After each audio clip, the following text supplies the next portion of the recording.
સુરેન્દ્રનગર લોકસભા બેઠકના ભાજપના ઉમેદવાર ચંદુભાઈ શિહોરના સમર્થનમાં શહેરમાં રાતકડી હનુમાન મંદિર પાસે આવેલા પાર્ટી પ્લોટમાં સમસ્ત કોળી સમાજનું સંમેલન યોજાયું, જેમાં પૂર્વ રાજ્યસભાના સાંસદ, ચોટીલાના ધારાસભ્ય અને ધંધુકાના ધારાસભ્ય, હળવદ ધાંગધ્રાના પૂર્વ ધારાસભ્ય પુરુષોત્તમ સાબરિયા, ગુજરાત ચુવાણિયા કોળી સમાજ પ્રમુખ તેમજ અનેક રાજકીય, તાલુકા, જિલ્લા પંચાયતના સદસ્યો, સરપંચો ઉપસ્થિત જોવા મળ્યા.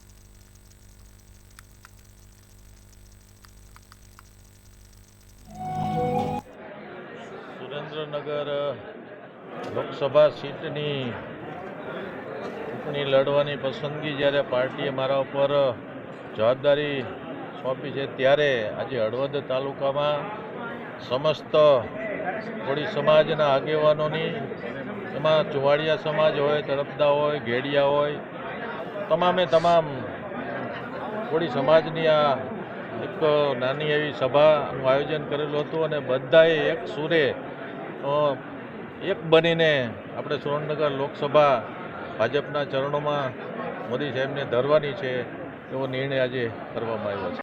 તમે જે કહો છો એ જ્યારે કોંગ્રેસની ટિકિટ જાહેર નહોતી થઈ ને ત્યાં સુધી વિવાદ ઊભો કરવાના પ્રયત્નો કર્યા હતા, પણ ટિકિટ જાહેર થઈ ગઈ છે અને ઋત્વિકભાઈ વિધાનસભા મારી સામે જ લડ્યા હતા, એટલે 26 થી 27,000 મતે હારેલા છે.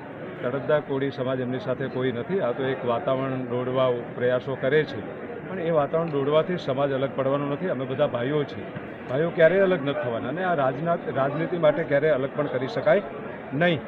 એમના સ્વાર્થ માટે આ પ્રયત્નો કર્યા છે, પણ હું તમને કહું 7મી તારીખે આ જિલ્લાના મતદારો એમને બરોબરનો જવાબ કરવાના છે.